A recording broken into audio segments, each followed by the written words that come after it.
Welcome back to the channel, everyone. This is the Reluctant Gringo back with another video. Today, we're going to talk about an author who had a profound impact on a lot of us growing up in the 80s and 90s, and is still one of the most relevant writers on the planet. He may be the greatest horror writer of all time, and his works have spawned its own industry, selling over 350 million copies, being adapted into movies, TV shows, miniseries, comics, and other media, and his net worth is north of $500 million. He is Stephen King.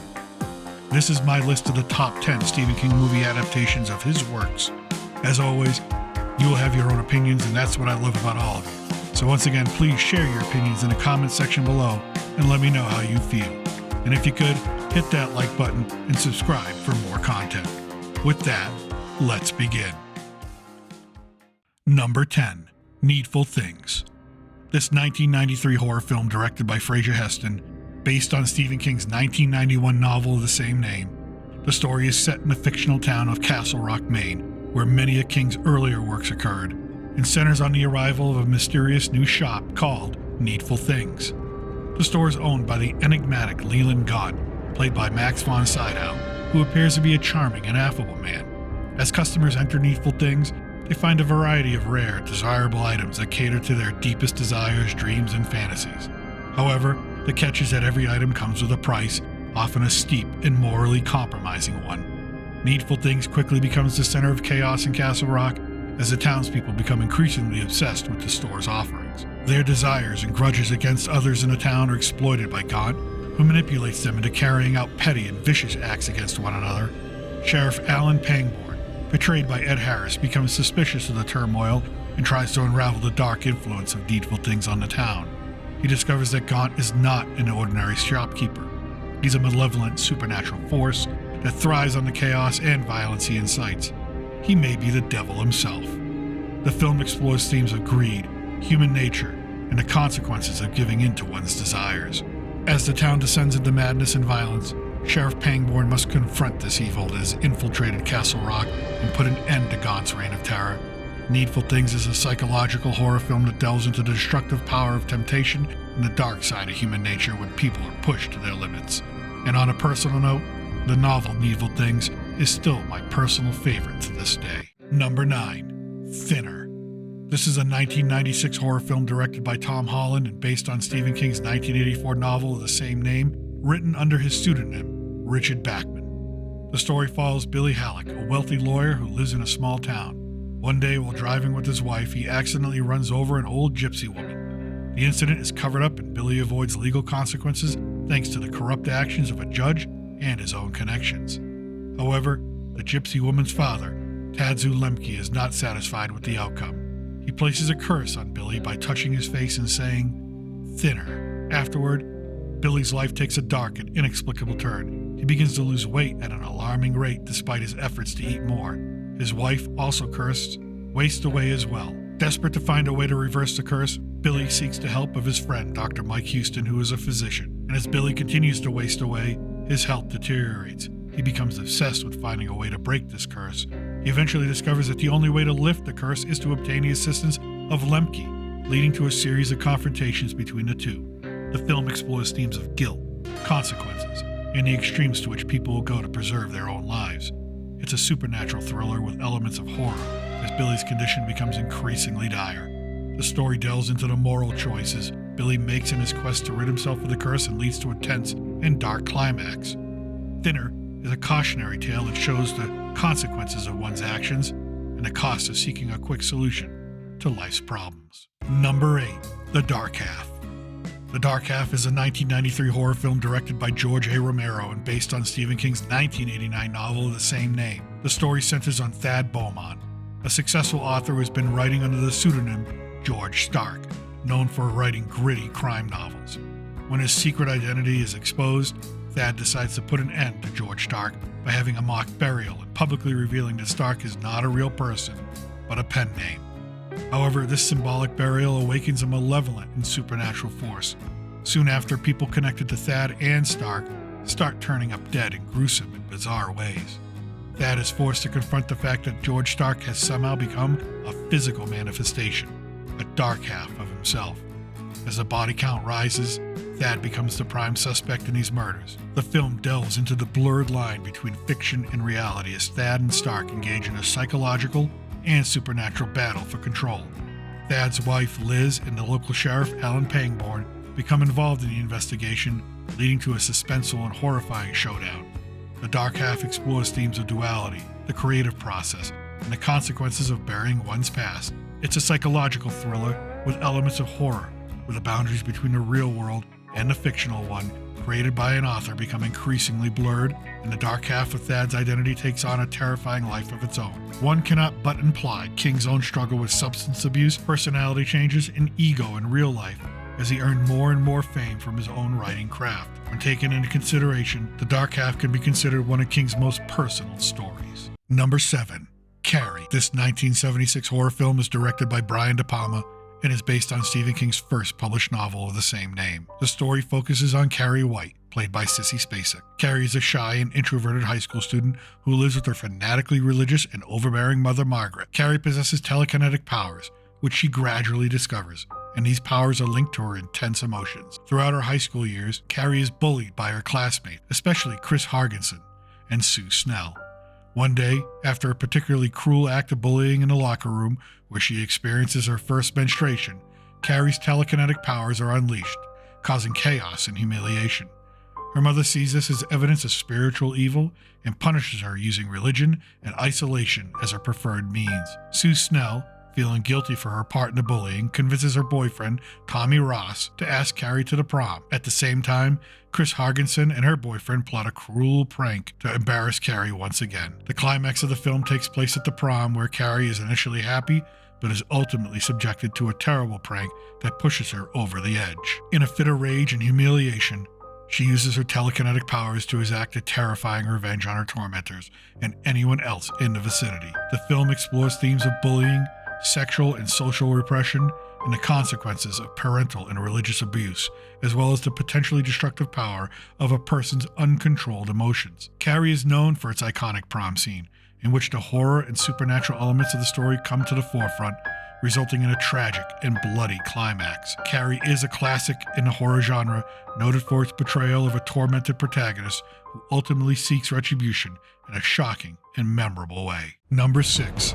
It, Chapter 1. Directed by Andy Muschietti, 2017's It, based on Stephen King's 1986 novel of the same name, and is probably King's most famous work. The story is set in the small town of Derry, Maine in the late 1980s, where a series of mysterious and terrifying events begins to plague the town's children. The film revolves around a group of 7 kids who call themselves the Losers Club. They are brought together by their shared experiences of being tormented by an evil, shape-shifting entity that primarily takes the form of a sinister clown called Pennywise. This clown, played by Bill Skarsgård, is a nightmarish creature that preys on children's deepest fears and phobias. As the children investigate the disappearances and strange occurrences in Derry, they uncover a dark history of the town's past. It becomes apparent that Pennywise resurfaces every 27 years to feed on the fear of the town's children and the children themselves. The Losers Club realizes they must confront their own fears and band together to face the evil that haunts their town. The film alternates between moments of intense horror and heartfelt camaraderie among the young characters, giving the narrative both heart and terror. Each member of the Losers Club has a distinct personality and their own fears to overcome. Each character is given their own arc and journey to explore. Together they challenge Pennywise and embark on a perilous journey into the sewers beneath Derry to confront the malevolent entity. Ultimately, It is a story of friendship and the power of facing one's fears. It explores the universal theme of the loss of innocence and the resilience of childhood bonds in the face of unimaginable evil. The movie's blend of horror and coming-of-age elements captivated audiences, which made it a critical and commercial success. Number 5. Pet Semetery. This 1989 horror film, directed by Mary Lambert, is based on the 1983 novel of the same name. The story centers on the Creed family. Dr. Lewis Creed, his wife Rachel, their young children Ellie and Gage, and their pet cat named Church. They move to a quaint house in rural Maine, hoping for a quieter and more peaceful life. Their home is located near a pet cemetery, which has been used for generations by local children to bury their deceased pets. However, beyond the cemetery lies a mysterious and ancient burial ground with supernatural properties. Anything buried there comes back to life, but not quite the same. Tragedy strikes with the Creed family's cat. Church is killed on a busy nearby road. Their kindly neighbor, Judd Crandall, introduces Lewis to the power of the ancient burial ground. The cat returns, but with a sinister and changed demeanor. As the story unfolds, more tragedy befalls the Creed family, leading Lewis to make a fateful and desperate decision. Gage, the youngest son, is killed in a tragic accident, and Lewis, grief-stricken, decides to bury Gage in the cursed ground. What emerges is not the same sweet child, but a malicious and evil entity. The film delves into themes of death, grief, and the consequences of tampering with the natural order. It becomes a tense and horrifying battle of survival as the resurrected Gage wreaks havoc on the family. Lewis must confront the dark forces he has unleashed and make impossible choices. Pet Semetery is a classic horror film that explores the depths of human grief and the lengths people will go in order to bring back what they have once lost, with chilling and terrifying results. Number 4. Misery. This 1990 psychological horror film directed by Rob Reiner is based on Stephen King's novel of the same name. The story follows Paul Sheldon, a successful author played by James Caan. After completing his latest novel, Paul is involved in a car accident during a snowstorm in a remote area. He's rescued by Annie Wilkes, portrayed by Kathy Bates, who won an Oscar for her portrayal of a seemingly kind and caring nurse who takes Paul to a secluded home to nurse him back to health. As Paul recuperates, he realizes that Annie is not as benevolent as she first appears. She is a super fan of his work, particularly his series of romance novels featuring the character Misery Chastain. In his latest novel, Annie learns that Misery has been killed off. Annie cannot accept this fictional death and becomes increasingly possessive and controlling, insisting that Paul write a new novel exclusively for her in which he resurrects the character. Trapped in Annie's home and nursing injuries, Paul has no choice but to comply with her demands. As he struggles to write the novel for her satisfaction, he becomes a prisoner to Annie's increasingly erratic and violent behavior. Paul's attempts to escape are met with harsh consequences in one of the most stomach-turning scenes involving a sledgehammer and a pair of ankles. The film delves into themes of obsession, isolation, and the blurred line between fan adoration and madness. Kathy Bates delivers a chilling and iconic performance as Annie, who becomes one of cinema's most memorable and terrifying villains. Misery is a suspenseful and psychological intense thriller that explores the horrifying ordeal of a writer held captive by his #1 fan. It's a story of survival and the lengths one will go to escape the clutches of a deranged captor. As well, any story King writes with an author at the center of it must be read with a little personal touch. King is saying a lot about the trappings of fame and the demands of his own ravenous fan base. Number 3. Stand By Me. Stand By Me is a 1986 coming-of-age film directed by Rob Reiner, based on a 1982 novella by Stephen King titled The Body. The story is set in the summer of 1959 and revolves around 4 young boys from the small town of Castle Rock. The main characters are Gordy LaChance, played by Will Wheaton, a budding writer and the film's narrator; Chris Chambers, portrayed by the late River Phoenix, who is Gordy's best friend and a natural leader; Teddy Duchamp, played by Corey Feldman, a troubled and fiercely loyal friend; and Vern Tessio, played by Jerry O'Connell, the timid and often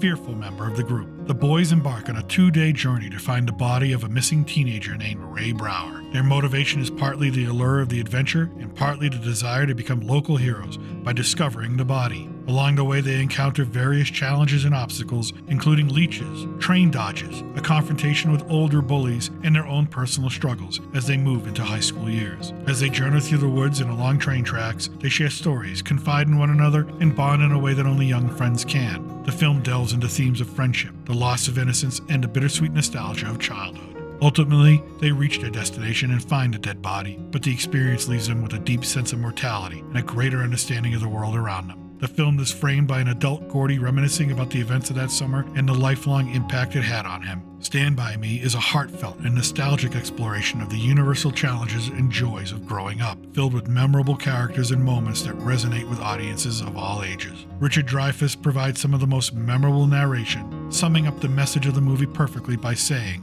"I've never had any friends later on like the ones I had when I was 12. Jesus, does anybody?" And hey, let's not forget about Lardass. Number 2. The Shining. This 1980 horror film is directed by one of the greatest of all time, Stanley Kubrick, based on a novel of the same name by Stephen King, who famously hated Kubrick's version and eventually made his own years later. This story follows Jack Torrance, played by Jack Nicholson, who takes a job as the winter caretaker of the remote and isolated Overlook Hotel. Jack is hoping to use this opportunity to focus on his writing and reconnect with his wife, Wendy, and their young son, Danny, who possesses psychic abilities known as the Shining. As the family moves into the hotel, it becomes clear that it has a dark and haunted history with a sinister presence. The isolation and supernatural forces begin to take a toll on Jack, who starts to experience a mental and emotional breakdown. His descent into madness is exacerbated by the influence of the ill-intentioned spirits that inhabit the hotel. Meanwhile, Danny's psychic abilities allow him to see disturbing visions of death and terror, and gives him the ability to communicate telepathically with one of the hotel's cooks, Dick Halloran, who also possesses the Shining. As winter sets in, the situation in the hotel deteriorates rapidly. Jack becomes increasingly violent and unhinged, endangering Wendy and Danny. The hotel's ghosts and supernatural manifestations become more and more terrifying, culminating in a climactic and violent showdown. The Shining explores themes of isolation, madness, child abuse, genocide, and the power of malevolent supernatural forces. It's a psychological and supernatural horror film that has become a classic in the genre, known for its iconic performances and iconic scenes, particularly Jack Nicholson's portrayal of Jack Torrance. Here's Johnny!